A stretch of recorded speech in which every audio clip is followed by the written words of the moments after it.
Hello everybody, welcome to episode 9 of the GodCentral Podcast. Today I'm joined by Dave Bareham. Now last time you might remember me saying this. Before we get into it, the next one, the plan is anyway, to do it in person. Well, it's not. Plans just didn't work out that way. Anyway, maybe one day we'll do it. So as I said, Dave Bareham's on this one. Dave is from Community Church, and again, he's one of the elder site for GodCentral. We're going to be discussing the way that the Covid-19 pandemic has affected churches in and around the UK, including his own church and ours. I hope you enjoy it. See you soon.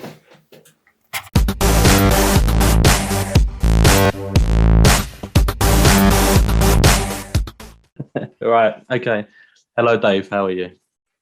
Well, I suppose I introduce you as we've just said before I started recording. I will introduce you. So this is Dave from Community Church. How you doing, Dave? Yeah, good, Rob. Doing well. Thank you very much. And it's good to be with you. It's good to chat around some of this stuff that you've prepared for us, and see what God is doing in His church. So it's good to be with you. Yeah, thank you. Well, we've kind of come across each other a few times now. So obviously I've got an understanding of who you are and the role you play within your church and with GodCentral as well. Do you want to just give people a bit of a brief description of what it is you do for both, I suppose, for Community Church and for GodCentral? Yeah, so I'm an elder at Community Church, and with our eldership team, facilitate the church in growth and in the word and prayer, and lead the church together. Elder here at Community Church. We've got 4 sites, but it's a slightly different during COVID. And then on behalf of Relational Mission, I serve churches in the region and in other areas and across the globe as well. So serving into other churches on behalf of the apostolic team for Relational Mission. That's a very brief understanding of what I do. And when you say across the globe, are those people that have gone from your church to, plant elsewhere, or are they within the Relational Mission family, as it were? So these that are within Relational Mission family. So, for example, Martin and Sarah went from our Brentwood church over to Malaga in Spain, and we've been serving those guys out there as they plant the church there. And then I've been connecting to Nilesh and Lisa over in Nagoya in Japan, who connected to me and to the Relational Mission, have been adopted into Relational Mission as they plant the church over there in Japan. And then I'm connected into some guys in Zambia, just because, I don't know, it came about through a conference actually, but they're not part of Relational Mission. It's just stuff that I do to train and help them guys over there. So things like that is what I do. And it's to help establish the church, help it to grow in those areas, I suppose. Yeah. So these guys, all of those actually, the church planting is making disciples, sharing the gospel, making disciples, and gathering into church. That's the strategy that we're using, and they're all using the same strategy. There's a church plant in Tottenham as well, trying to plant churches from the harvest, trying to make disciples and grow the church that way. Rather than just moving a whole team of 30 people and just starting that way, which it also works. There's no doubt about it. But this is looking to try and plant churches from the harvest. And that's what I'm training them to do. That's what I'm trying to help them to do. Okay. Well, it's some nice holidays coming up. Well, when you can anyway. Maybe not to Tottenham. Maybe that can be a day trip. Yeah, I'm in Tottenham in September. So, but yes, Malaga's a beautiful place. It is just a lovely place to go. I was supposed to go to Japan last year, but obviously got cancelled. So I'll try and get there as soon as I can. And I'd love to get to Zambia. That would be amazing, just to hang out with those guys there, which would be great. Yeah, so definitely a few trips coming up. Yeah, Japan's on my list. A little bit jealous of that one. So again, as I said, we've come across each other because of the GodCentral connection. So what is it you do, or how do you help GodCentral? So with established churches, so there's a few in Essex and then a few in London, in the UK, where there's established eldership teams or growing eldership teams. My role is really to support those teams and to support the church in what they are doing. So is to see their vision, which is a common vision. We all had to make disciples and plant churches and grow the church in the Lord. So it's a common vision, but maybe expressed in different ways. We all have the same values because we're part of relational mission, to make sure that we've got those values. And so it's through joining together all of these churches in our little community, our relational missional community, to pray together as elders, to provide friendship and support to one another, to be on mission together so we can plant churches together in some situations, to raise up new leaders, to do eldership training and to raise up new leaders, and then to multiply, to help each other to multiply out. Multiplication of disciples, multiplication of leaders, multiplying churches, and maybe eventually multiplying relational mission communities. So there's more than what we've got now, just doing that. So all of those things with the elders, but also with the church as well. We're not just serving the elders; we're serving churches. And so coming to preach, being in the church, doing training for the church, and praying together with things like Enough. Our corporate prayer gatherings and things like that. So that's what we do as part of our relational mission community, and that's my role. And plus, I'm building a little bit of a team to help me do it because there's quite a few churches now that I'm serving into. Yeah, so it's just a wealth of experience, really, isn't it? It's like sometimes I suppose you can get lost which direction you could take, and you need that person that has the experience behind them to help you go, well, maybe you should think about this. But it's also not just experience, it's wisdom. We receive that from others as community church. We have people come to us and they sit down with, they listen to us, and they input to it, and they see things from just a different perspective because they're not in it every day. And so to have someone that comes in and just looks at this and say, have you thought about this? We've done this. I've seen this happen somewhere else. It just brings a different perspective sometimes, which can be helpful. Not always, but sometimes it can be helpful just to help the church to make sure they're going in the right direction. So it's wisdom, it's experience, it's friendship. Sometimes being a church leader is quite a lonely experience for husbands and wives, and sometimes just someone to hang out with and just to share things with is sometimes helpful. But also for the church, if the church feel the elders are going off a tangent, they've got someone they can come talk to. Hey, David, we will bring this, we've got a concern sort of thing. So there's all of those things, accountability that comes into this. And it's just good to be together rather than isolated as an individual church on your own. Absolutely. Oh, well, the reason you're here today, and that I'll start again. That didn't make any sense, did it? We'll edit that out. So we are going to talk about COVID-19, the dreaded COVID-19, and I've been putting off this podcast, not necessarily with yourself, but this topic, because I myself, and I'm sure many people out there, are just fed up, just bored of it. But we know we're doing what we've got to do, and it is what it is. And we pray that it just goes away soon. But anyway, your experience and your wisdom that you've mentioned, it's probably been tested over the past 18 months or however long it's been now.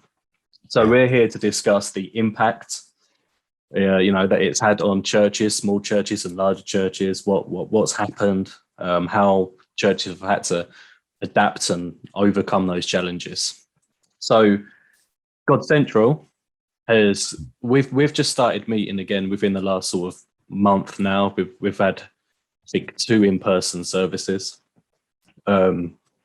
we're going to maintain fortnightly services for another, I think for the rest of August at least. And then September, I believe we're looking at going back weekly. Right. And that's obviously as a direct result of restrictions being lifted. But before that, everything we was doing was online. Completely everything was online. Yeah. And I assume it was the same for a community church as well. So right at the start, let's go back right to the start when Boris Johnson said you've got to stay at home. First of all, what did community church have in place? Yeah. For, being told that's it, you're not going out. We were fortunate, I think, in that we had a media team in place. We live streamed our services already. And so there was a start for us, and we've learned a lot since then, but we had something to start. But I think it caught us out, really. We weren't prepared, we weren't ready. And so we started off just on streaming to Facebook, and I think maybe YouTube, through our normal channels. But from home sort of thing. We weren't set up anywhere. We were streaming from home or from my kitchen. I was leading to YouTube worship and preaching from the kitchen sort of thing. And that's how we started it. And very quickly we said we need to this is going to be here for a while. We need to gear this up a bit.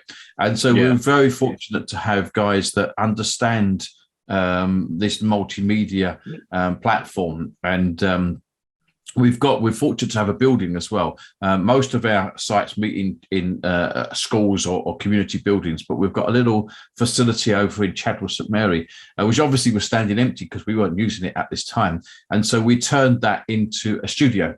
And kitted it out, spent a bit of money, kitted it out properly, and started then to stream from Chadwell St Mary starting with just the preacher being live with recorded worship, and then gradually as restrictions changed, we brought the worship team in so we could do live worship, and then it changed again, so we went back to recorded worship, and then it's changed again, so we had to just make sure we were keeping up with what was happening. So we got to a stage where we had quite a slick live streaming on a Sunday morning, and it would go out to 3 channels: YouTube, Facebook, and our own channel, which is Community Church UK, which is an online platform, which is a lot more connected to church life. You can request prayer, you can speak to people one-on-one, and so all 3 platforms we've used that, and they all have different advantages and disadvantages.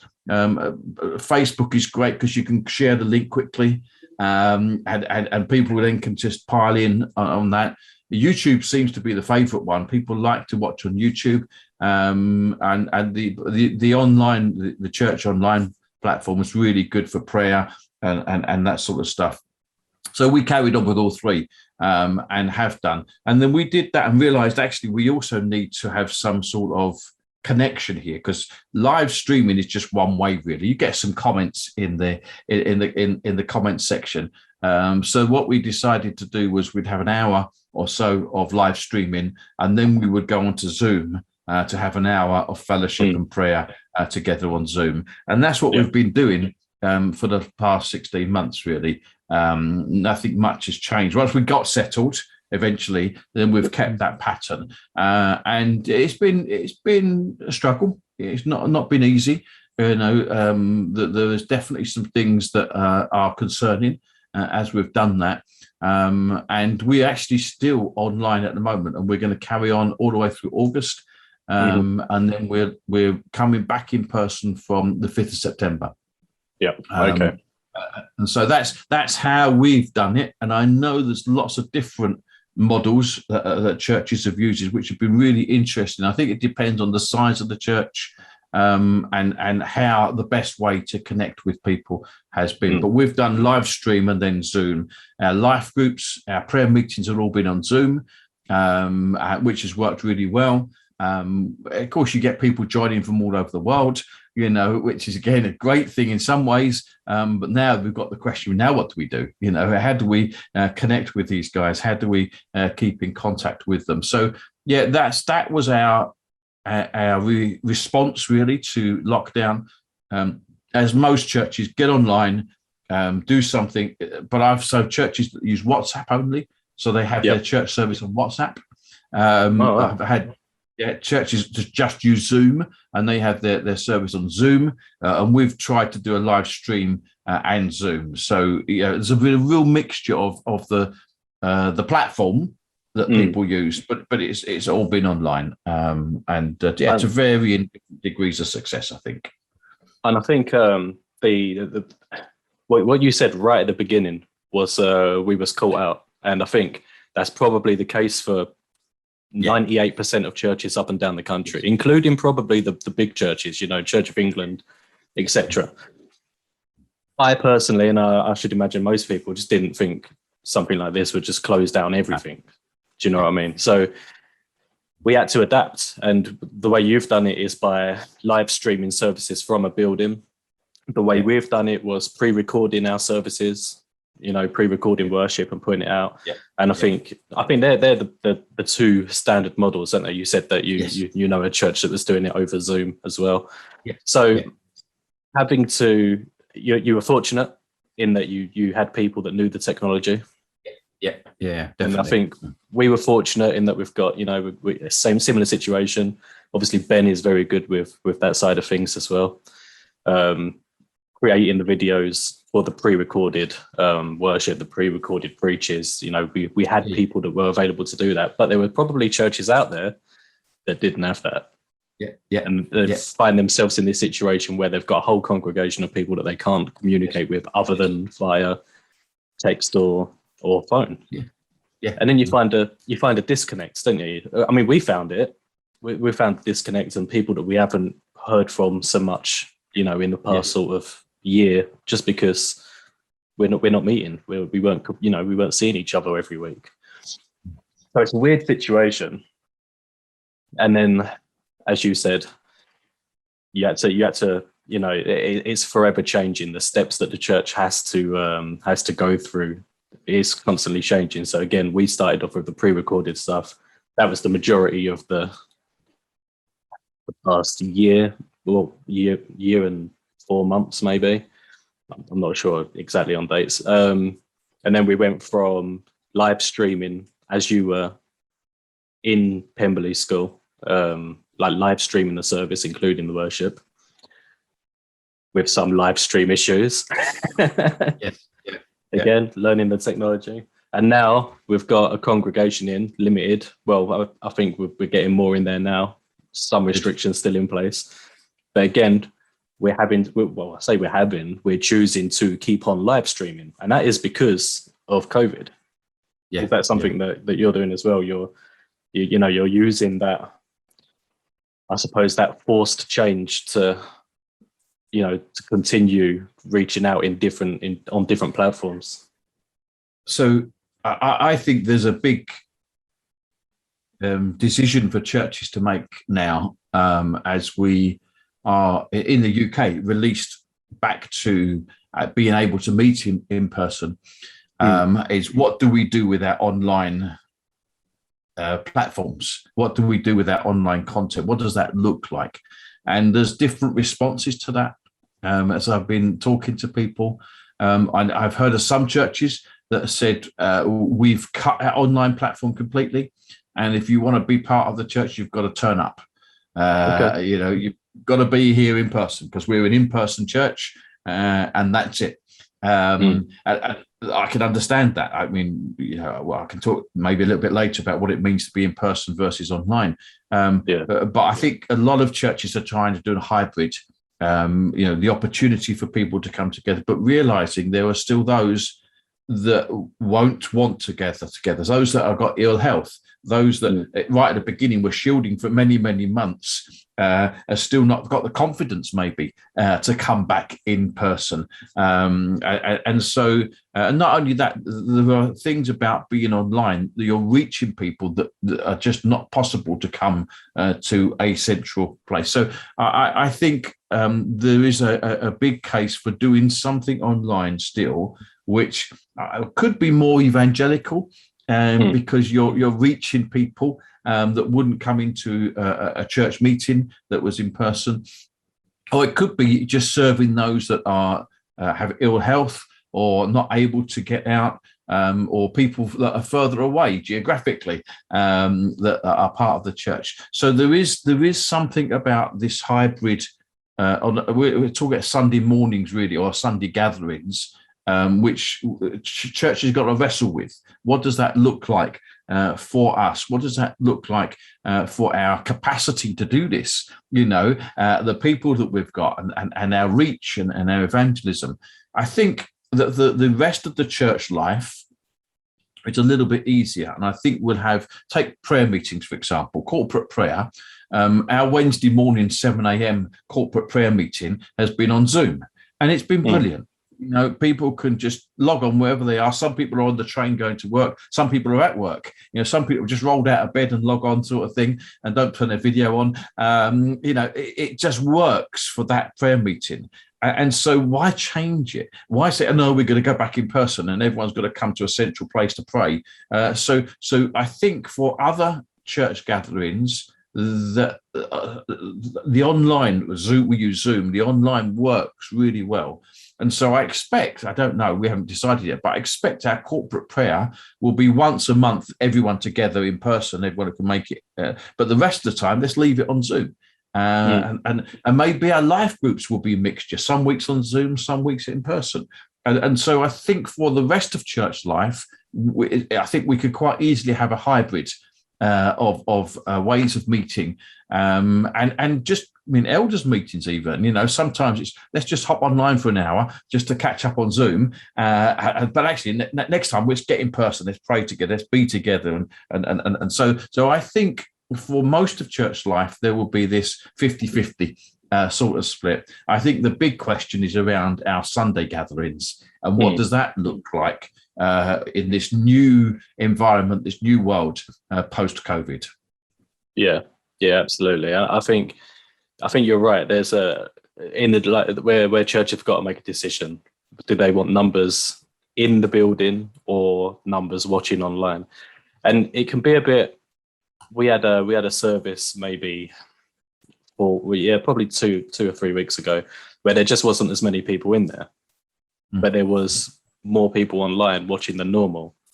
And it's kind of, so while you're there, you think, oh, this is terrible. This ain't good. But you're reaching out in other ways. Yes.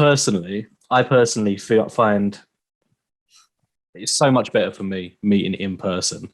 When I'm watching the service online, I'm kind of half paying attention. I'm getting distracted. Yeah. I'm talking to Eleanor. We're not there. We're not paying as much attention.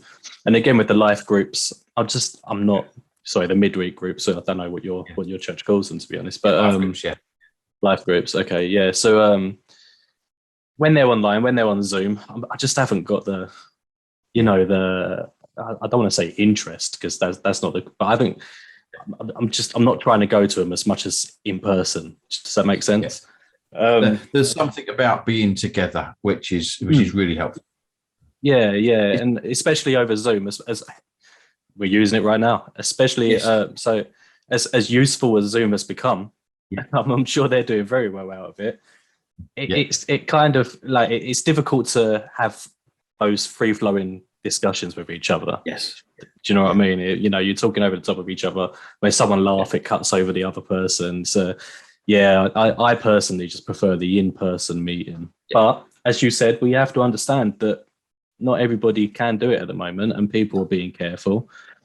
And that's perfectly fine as well. It's just that this is what COVID has done. It's kind of forced us to innovate. Yeah, I think so, and I think it's here to stay. I don't think this is going to stop, but it's just knowing with the wisdom of God as to what is best for what occasion. And I think it's 2 John verse 12 where he says, I've got much to write to you. He's obviously got so much to get into the church, but he says, I'd rather not use paper and ink. That was his medium at the time. I want to come to you and talk face to face, he says. I want to come to you so that our joy may be complete. So there is something about the completeness of fellowship, the joy of meeting together face to face, which I think is very special. And so I think we've got to have these in-person gatherings. We've got to do that. But I don't think we can ignore the online opportunity. And there is an online opportunity, and we need to work out what does that look like for us? How do we maximize that potential online to reach people and maybe to serve people that are part of our fellowship? But I do think that this face-to-face is something that is biblical. There's something about it that we must give ourselves to, but we're not tied to that anymore. We don't have to do that because there are options. And who knows, we might come to the winter and we might be in lockdown again. Who knows? And so we need to be ready and quick to the word that everyone uses, pivot from one to the other quickly and be ready. Okay, back online for a little while, back on this for a little while, and be ready to do that. But I'm an in-person people. I love face-to-face meetings. I try and do as much as that as I can. But I love Zoom. I've been using Zoom for years. It's a great tool. And I wouldn't be able to connect with people in Zambia or Malaga or Japan without it. And so it's been really helpful that we've got it. But I think we've got to have these in-person gatherings, because I believe that's the church. That's where we meet together. Yeah, I completely agree with that. I think YouTube. So this video will be going onto the GodCentral YouTube channel. Yeah, I think YouTube is extremely powerful, and I think churches such as ourselves, we can use YouTube for like the extra content. Like this is a podcast. This wasn't happening prior to COVID. This was just something because we were sitting at home thinking people could do with seeing more of us. People might want to just hear two people within the community having a conversation. But again, like in the future, there's ideas for like behind the scenes content and all like what goes into setting up on a Sunday and all that sort of thing. So I think for evangelism, YouTube's there's billions of people that use it. It's it's difficult to get it out there, but it's a great platform. It's a great platform for evangelism. So you're doing the same thing as us, really. You're having to use technology to get out to the public. So you said at the end there, that in winter, we could be in lockdown again. We obviously hope we're not, but we could be. Do you think you're in a better position this time around, or if it happens, do you think you'd be in a better position to? Absolutely, because I think we just literally snap into it. We've obviously bought some more equipment. We've learned a lot, and we're not going to stop using these platforms. So it's not as if we've got quick. We've not done this for 6 months. How do we get back? No, we're going to continue to have some online presence. We're going to live stream once a month from our service, and the rest of it is going to be pre-recorded on the other 3 or 4 weeks. They're all going to be pre-recorded and going out on a Sunday morning, and we'll start to produce other content as well. So we're not going to go away from producing this content. So I think it'll be very easy for us just to say, guys, we're online this week, because it will be there mostly anyway. So we will do something every Sunday online, and other content. So yes, I think we're in a much better place, and we'll continue to grow in this. We're not going to stop innovating and moving on in this. We've got to get better at it. As you say, YouTube is open to millions of people all over the world. So we've got to be there as the church, and we've all got to do our best to engage on these platforms. I think the congregation expects it, to be honest now. Yes. Like now this has happened, and the churches up and down the country, their congregations have seen that you can do things online. I personally would start thinking, well, why haven't we got anything online? What's going on now? But I think you're right. I think this has given us the opportunity to learn and to appreciate how to reach out to other people in this sort of a situation. If it does happen again, then I dare say that we're prepared for it. I think so. I don't know if that's. But not every church will be, Rob. That's the problem. Not every church will be. When we look at some of the smaller, maybe more traditional churches, I mean, COVID has been an accelerator, hasn't it? It's accelerated things. It's accelerated the use of technology, for example. It's speed up that thing. Now, I've been on Zoom for 5 years, and when I would say to someone, "Shall we Zoom?" They say, "I don't know what you're talking about. Do you mean Skype?" Now everyone's used to using this technology. It's accelerated that. We've got Lakeside just down the road, and shops that were struggling like Debenhams and about that is accelerated their demise. They're now no longer there. They're just online. So it's accelerated that sort of thing. And I think churches that were struggling before COVID may not reopen. Because there's this. They were on this path to decline anyway, and they may be elderly. In their congregation, maybe don't have a leader always, or one leader looks after 3 or 4 churches, and so I think for some churches that they may not come back out of this, and so for some it's just an acceleration of what was happening anyway. I don't know if you've read anything about Steve Addison. He's a great guy on mission. He's got a book called Rise and Fall of Movements, where he talks about how movements rise very, very quickly with the founders and the mission, and then it settles.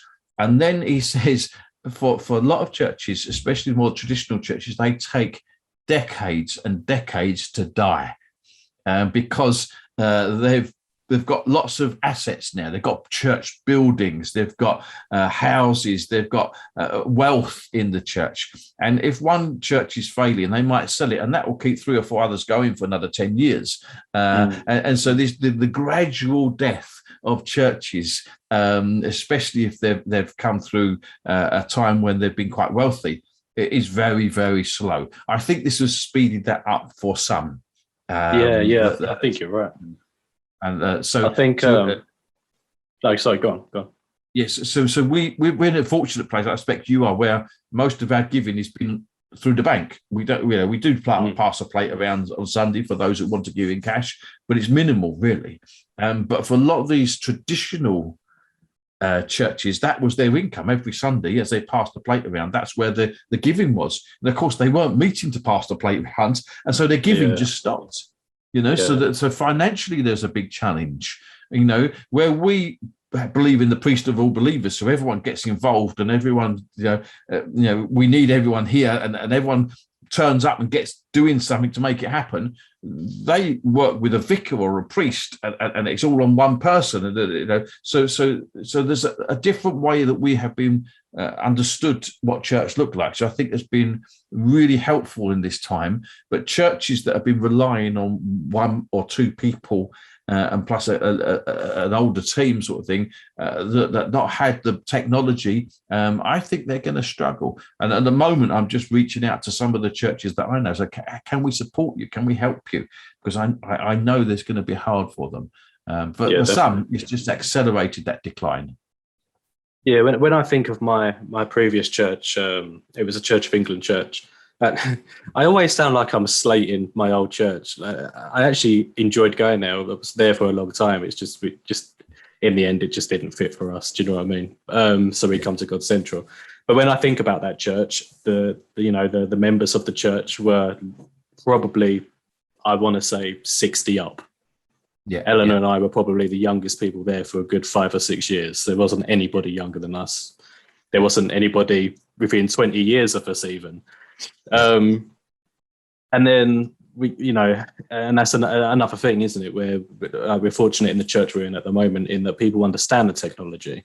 Yes. But if all of the members of your church are elderly and not necessarily as technologically aware, then you're going to struggle. Even if you have a Zoom meeting, you're going to struggle because they don't know how to do it. It's not something they're familiar with.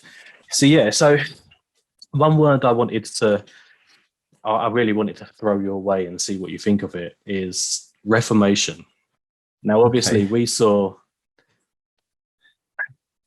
my history is well off, but I want to say 1600s, 1600s. the people were, they were being brought to the church. They were able to understand the Bible. Do you think we're in a kind of a low-key kind of digital reformation at the moment? People are able to access church digitally more easily than they were beforehand. Yes. So, yeah, the interesting. I do think we're in a new season, a new way of church. I do think things have changed. The Reformation, 16th century Europe, when things completely changed, and maybe not in that sort of massive way. Yeah, but I do think that this is a pivotal time for the church. Church leaders that have been leading, like yourself, I've been leading in community church now for 25 years. Suddenly you're in a place where I don't know what to do next. And I don't know what's coming next. I don't know what church looked like. I don't know how big the church is. I don't know who's going to connect to us. I don't know lots of things. And suddenly we're throwing ourselves back on God and saying, Lord, I haven't got a clue what's happening here. You've got to lead us. You've got to help us with this. And I think for us, we don't want to just go back to what we were doing 2 years ago in 2019. We've definitely said that's not what we're going to do as a church. So something has shifted, something has changed, and not to say what we did in 2019 was wrong. For that season and for that time, God was in it. But having come through these last couple of years, this COVID has just accelerated our thinking again around what is God calling us to coming out of this. And we don't think we want to go back to what was, but what actually we're going to. And so there's been a lot of prayer, a lot of discussion around that. And I would say how the churches that I've been talking to or serving, most churches are thinking in this way. What actually are we coming back to do? What are we coming back to be like? What is the form and meeting pattern that we're looking for? And I read a book recently called Out of the Fourth Place, which is a great book around church meetings and gatherings. And he had this illustration, which I think helped me definitely, where the church is family. We are the family, we're brothers and sisters. And so you imagine a family, and that you have a family wedding, which is a lovely occasion. Everyone gets ready for it. You set up things properly for it. You get all the stuff in place. You prepare for it. Everyone turns up. Everyone plays their part. It's a massive event. It's a great celebration.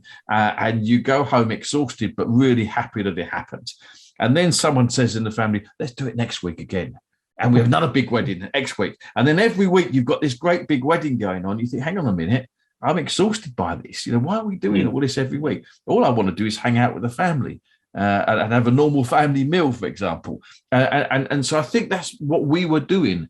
We're in a school, so we don't have our own building. And we're quite a large church compared to UK standards. We're 350 people sort of thing at Chafford. And every Sunday, the guys would turn up at 7:30, 8 o'clock in the morning. They'd bring all the stuff up from our container, which has to go up in the lift into the big hall. We set up a stage. We put a great big PA up. We'd have teams of people doing this, teams of people doing that. It was like a wedding every week sort of thing. And people were getting to a stage where they were exhausted. And what people say, we don't want to go back to that, David. We don't want to do that again.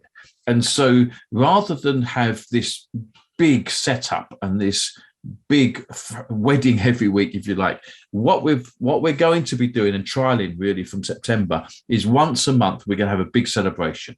So we are going to put the stage up. We're going to put a big PA up. We're going to get all the teams there, and we're going to celebrate and praise. Everyone's going to be together in that, and that'll be on the first Sunday of the month. But after that, we're not doing it again for the rest of the month. That's it. Okay. Then we're going to have what we're calling simple church. No PA, no stage, everyone in the round rather than facing the front. Everyone taking part. Very, very simple. Not pressurized by timings. We've got to get this because the kids going out and the kids are coming back, or we're live streaming. We've got to make sure that we're on time for. No pressure like that. It's a relaxed, simple approach to what church is. New Testament. Everyone bring a hymn, sort of thing. Everyone bring a word. Praying for one another. And allowing God to lead us rather than our normal, which we would still have prophecy and things like that, but we'd have a set, quarter past, we've got to be doing this, and notice we've got to be preaching at 30:30 sort of thing. We're not going to be doing that again. We'll do that once a month and we'll live stream that out. But the rest of the time is going to be very simple, very easy. And the key to this is can be multiplied. One of the things that puts off multiplication is, well, we need a big PA system, we need a tech team, a media team, we need this, we need musicians, and so there's to multiply church is a barrier. Mm-hmm. And so by demonstrating actually simple New Testament church is God's people gathering together and being the priesthood of all believers together, this can be replicated anywhere. By anybody really. And so we're going to be doing simple church on the second and third, and then the fourth Sundays we're actually going to be in homes. We're not going to be gathering in the school. We're going to actually be in homes, all age, youth and kids with us, worshipping, praying, sharing the word together, sharing communion together, and then having a family meal afterwards, and that will be in our life groups. So we're really trying to. So we don't really want to go back to every Sunday, which could be very consumer orientated, very much of a show to some degree, of a few people putting this. We're not going to do that. We're going to still have a big celebration, but we're going to keep everything else very, very simple. And so I don't think we want to go back to what was. And we're trying to do something a little bit different to see. And we're going to trial it for a few months and see what happens. And then might have to tweak it and change it. But that's what we're looking to is to operate and to be different in who we are as a church, so that we can see more and more people participating and less consumers. That's what we're looking for when we go back. And I suppose that is the meaning of reform, isn't it? To change how you do things. Yes. So, it's a bit of a side question, I suppose. I like what you're saying about the big church on like the first Sunday of the month, and then smaller churches second or third Sunday, and then in homes on the last Sunday. Yeah. What worries me personally about it, and I don't know how you feel, and I kind of have this feeling when, at our church we do a more simplified worship, or we do a more simplified something. The thing that worries me is when people come, people that haven't been before, and they come and see the church, and it's much more simplified than it normally is. Yes. Yeah. What kind of,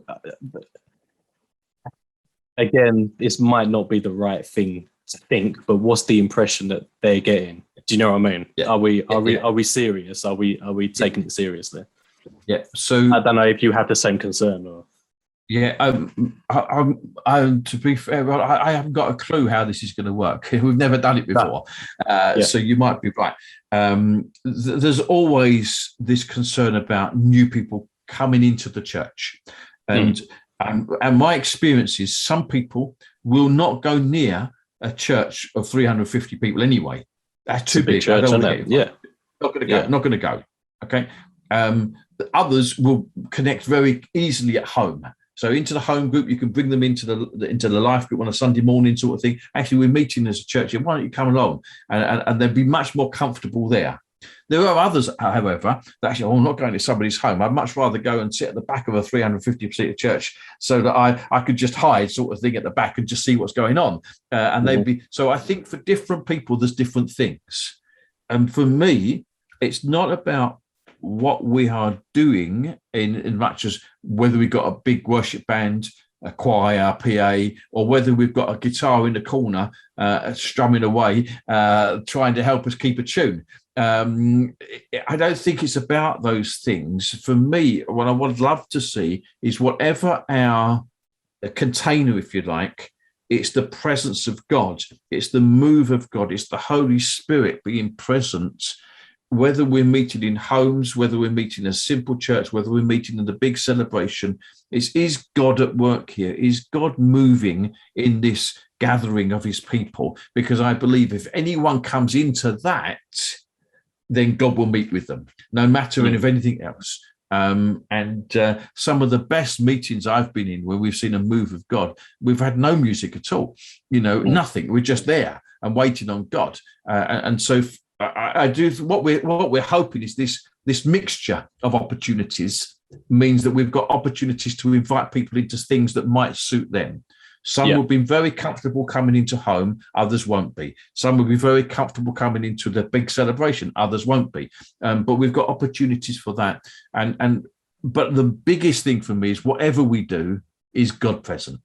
Is the Holy Spirit at work? Are we see people set free, healed? Are we seeing the gifts of the Spirit coming through? Prophecy, tongues, interpretation of tongues. When we start to see those things, that's not dependent on the container. That's dependent on God's people waiting on God and allowing him to do what he does. And I think any new person coming into that will be transformed by God, not by what we're doing and how we're doing it. That's what I'd love to see.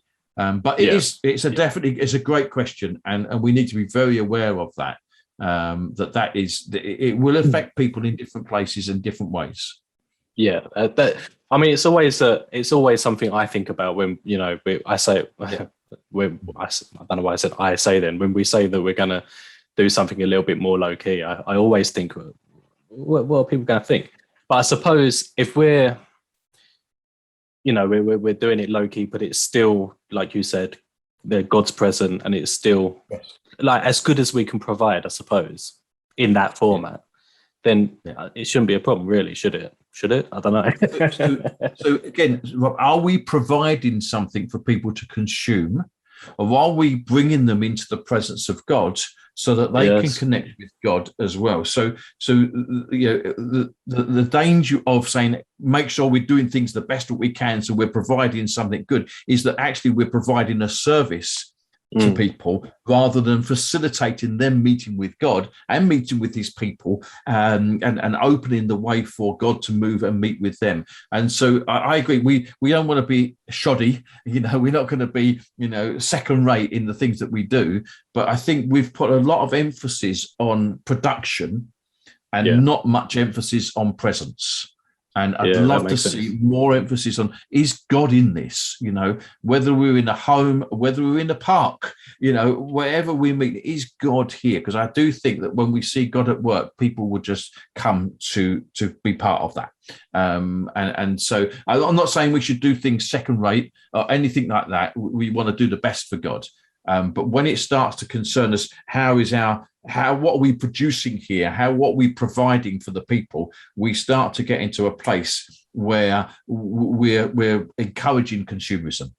So I think we're looking, because it's a different. When you get to a bigger church, you find there's more consumers. When you've got a smaller church, there's not so many consumers. So it's maybe not an issue for some churches, but for us, it's been a big issue. And so we're trying to break that by just saying, guys, relax. We don't have to put on this big production every Sunday. We want to just meet and see what God is going to do.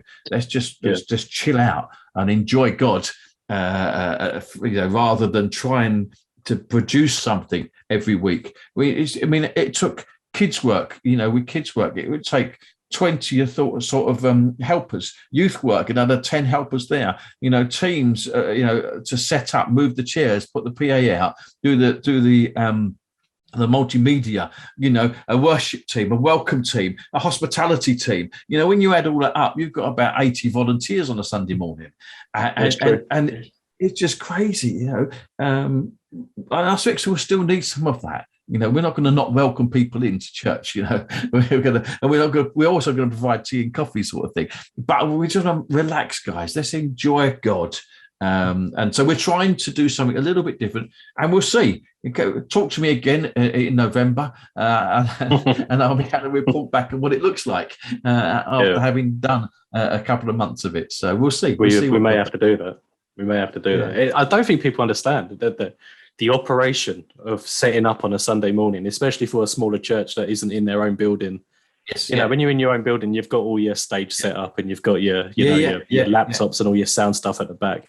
Like on a Sunday morning, I think, I've got to be there early. I've got to work hard for hour and a half to get it. Do you know what I mean? Yeah. It's like it's a bit of a slog.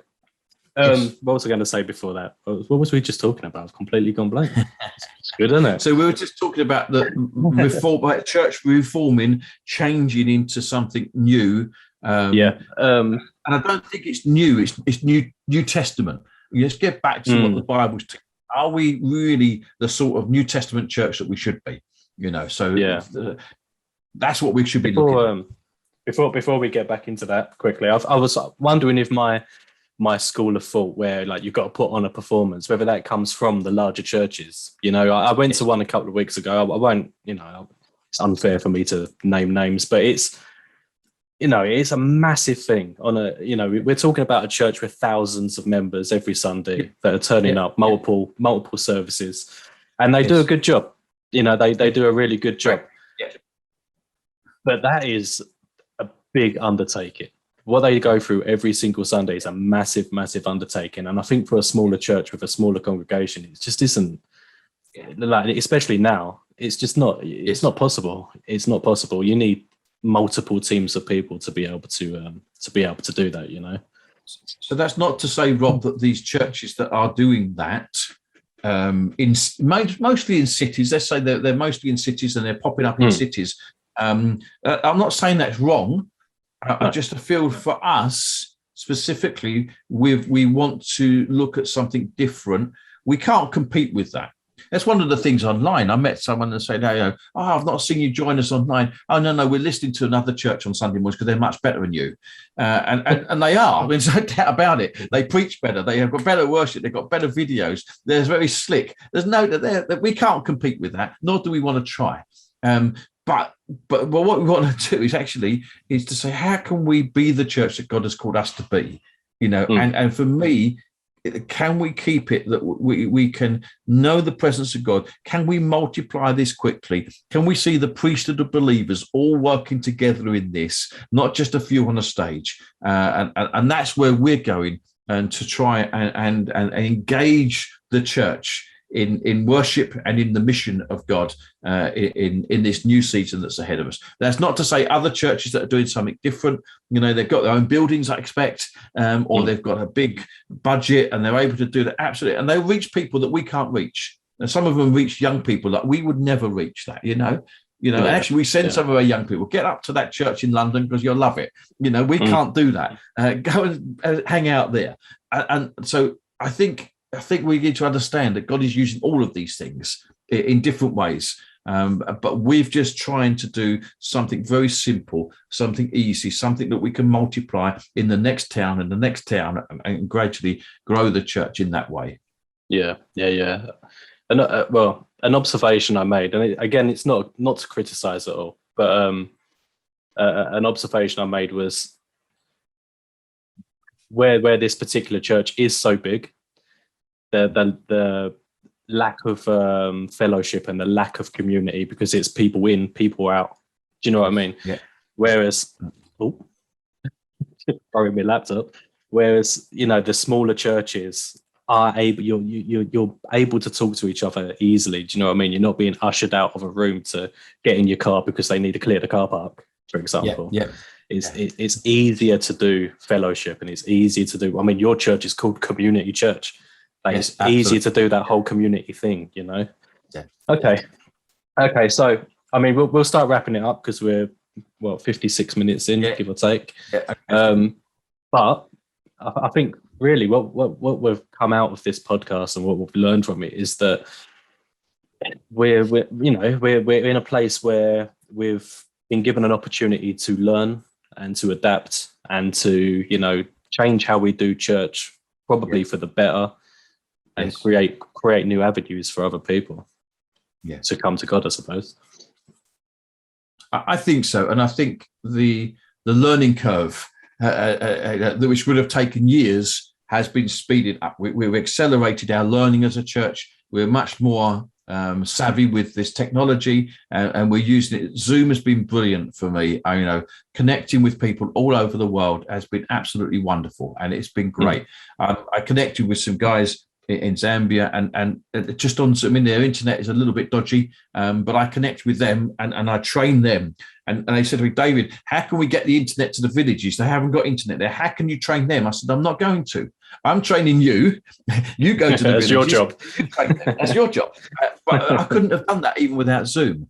And so that's exactly what they do. I'm training them how to make disciples, and they're going into villages and making disciples and training them. And so I think we've learned how to do that and actually embraced this technology, which wouldn't have happened. And I think we need to keep this technology. We need to keep going with it.